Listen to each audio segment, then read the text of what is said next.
तो योद्धाओं, आज के इस दिन में आप करंट अफेयर जब पढ़ रहे हो क्रेजी जीके ट्रिक का, तो आपको मिला होगा कुछ स्कीम्स जो सेंट्रल गवर्नमेंट की एग्रीकल्चर रिलेटेड स्कीम था, जिसमें है प्रधानमंत्री राष्ट्रीय कृषि विकास योजना और कृषोन्नति योजना, जिसके लिए अप्रूव्ड हुआ है 1,01,321 करोड़ रुपए।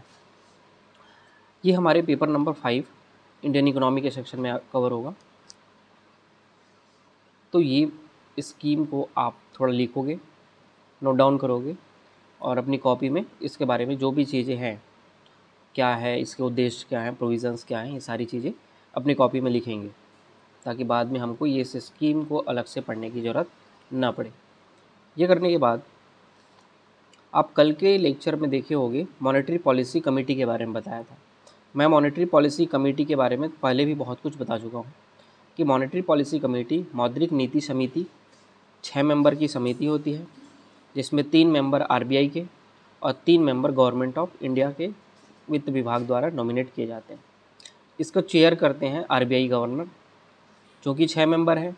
अगर किसी भी डिसीजन के ऊपर निर्णय लेना होता है तो छः मेंबर वोटिंग करते हैं। तो 6 में है, तो अगर किसी भी वोट में 3-3 हो गए, बराबर हो गए, तो लास्ट जो कास्टिंग वोटिंग होता है वो आरबीआई गवर्नर कर सकते हैं। तो आरबीआई गवर्नर फाइनल का डिसीजन फाइनल होता है, अगर मत टाई हो गया तो ये होता है आरबीआई का मॉनेटरी पॉलिसी कमेटी, मौद्रिक नीति समिति। ये क्या करता है? मौद्रिक नीति को क्रियान्वित करता है, मौद्रिक नीति को रेगुलेट करता है। और ये मौद्रिक नीति में क्या होता है? मौद्रिक नीति को भारत सरकार ने लक्ष्य दिया है कि भारत की इन्फ्लेशन को 4 ± 2 मतलब 2 से लेके 6% का इन्फ्लेशन रेट हमारे यहाँ होना चाहिए। 2 से कम नहीं होना चाहिए और 6 से ज़्यादा नहीं होना चाहिए। 4 ± 2 मतलब 2 से 6% के आसपास हमारे देश के इन्फ्लेशन रेट को मेंटेन रखना है। इसके लिए आप कैसे ब्याज दरों में कटौती करोगे, ब्याज दरों में बढ़ोतरी करोगे, कैसे मार्केट में लिक्विडिटी को इंक्रीज़ करोगे, घटाओगे, इसके लिए आप क्या टूल्स मेज़र, जैसे रेपो रेट बढ़ाते हैं, बैंक रेट बढ़ाते हैं, एसएलआर बढ़ाते हैं, सीआरआर बढ़ाते हैं, ये भी इकोनॉमिक्स में पढ़ेंगे। तो ये सारी चीज़ों को मेंटेन करने के लिए हमारे को किसकी ज़रूरत हुई? Monetary policy committee. और ये सारा रेगुलेशन जब भी देखना, ये हर 2 महीना में, एक और फैक्ट इसके बारे में होता है कि हर 2 महीने में इनकी मीटिंग होती है। मतलब साल में कितने 6 बार मीटिंग करते हैं, हर 2 महीने में 1 बार मीटिंग करते हैं। तो इस तरीके से 1 साल में 6 बार मीटिंग करते हैं। और हर 2 महीने में मीटिंग करके ये रिव्यू लेते हैं कि हमने जो अभी जो current repo rate, reverse repo rate, SLR, CRR चल रहा है, ये सही है इन्फ्लेशन के दायरे में रखने के लिए कि नहीं है।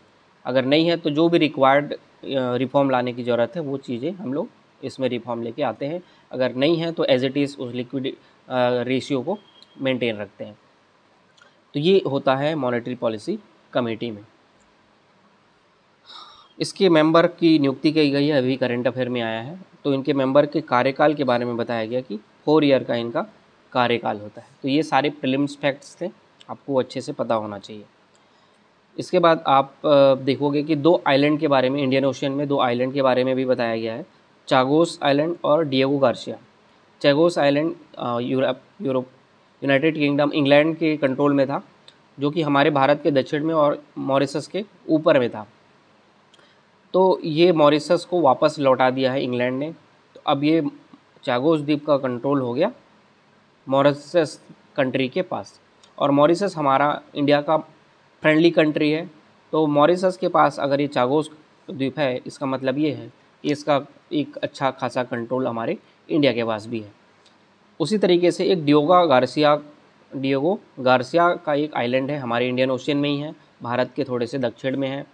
यहाँ पे ये भी कंट्रोल था इंग्लैंड का। चूँकि हम लोग जानते हैं इस पूरे रीजन में इंग्लैंड का ही कब्जा था, इंग्लैंड की कॉलोनी थी। तो जब वो आज़ाद करके भारत हो गए थे, उस समय कुछ आइलैंड को कंट्रोल करके रखे थे, वो छोड़ के नहीं गए थे। उस कंट्रोल में वो आइलैंड आज भी उनके अधीन था, जिसमें डिएगो गार्सिया आज भी है। उसको उन्होंने यूएसए को सैन्य अड्डा बनाने के लिए लीज में दे दिया है। तो डिएगो गार्सिया के बारे में आपको पता होना चाहिए और चागोस आइलैंड के बारे में भी पता होना चाहिए। इस तरीके से मॉनेटरी पॉलिसी कमेटी के बारे में मैंने आपको बताया। और आप द हिंदू का एडिटोरियल एनालिसिस कर सुने होंगे, उसमें एक इम्पॉर्टेंट चीज़ था कि यूनिवर्सिटीज़ के रैंकिंग के बारे में। ये हमारे paper number 7 part 3 educational institution के बारे में था, तो आप वो तो देख लेना, कुछ अगर इम्पॉर्टेंट पॉइंट्स आपको मिले तो लिख लेना, लेकिन वो कॉन्सेप्ट को समझने के लिए आप उसको ज़रूर फॉलो करें और उसको ज़रूर समझें कि यूनिवर्सिटी रैंकिंग में क्या प्रोसेस अपनाया जाता है और क्या उसमें इम्प्रूवमेंट की ज़रूरत है। ये आपके लिए उसमें इम्प्रूवमेंट था। इसके अलावा आज के डेली टारगेट में आप पब्लिक एडमिनिस्ट्रेशन को ही 30 पेज तक लेके जाएंगे। छोटे छोटे कॉन्सेप्चुअल हैं कि नेतृत्व क्या होता है, समन्वय क्या होता है, सहयोग क्या होता है, ये सब कुछ हम लोग जानते हैं, लेकिन पब एड में उसको किस तरीके से पढ़ते हैं ये आपको लिखा हुआ मिला है, उसको देखिए। और इसके अलावा आप जो भी इकोनॉमी के टॉपिक आपने कवर किया है उसको पढ़िए। कल आपने क्वेश्चन आंसर लिखे होंगे और मैथ्स के लेक्चर आपको मॉर्निंग में मिल चुका है, उसको अपनी फेयर कॉपी में अच्छे से बना लीजिए और ताकि वो आपका मैथ्स का नोट्स बन जाए। तो मैथ्स के नोट्स की प्रिपरेशन आपका हो जाएगा, तो ये भी आपको करना चाहिए। तो आप ये सारी एक्टिविटीज़ करेंगे। कल संडे है, मतलब क्या है, हमारा रिवीजन डे। जो भी पेंडिंग वर्क होंगे आपके और जितना आपने आंसर राइटिंग किया होगा, सारी चीज़ें आप इस वीक संडे को पढ़ेंगे और बहुत सारी पढ़ाई करेंगे। तो ये है, फिर मंडे को इस तरीके से एक नया टारगेट के साथ मैं आपसे मिलूँगा। खुश रहिए, पढ़ते रहिए और संडे को बहुत अच्छे से यूटिलाइज़ करिए। Thank you.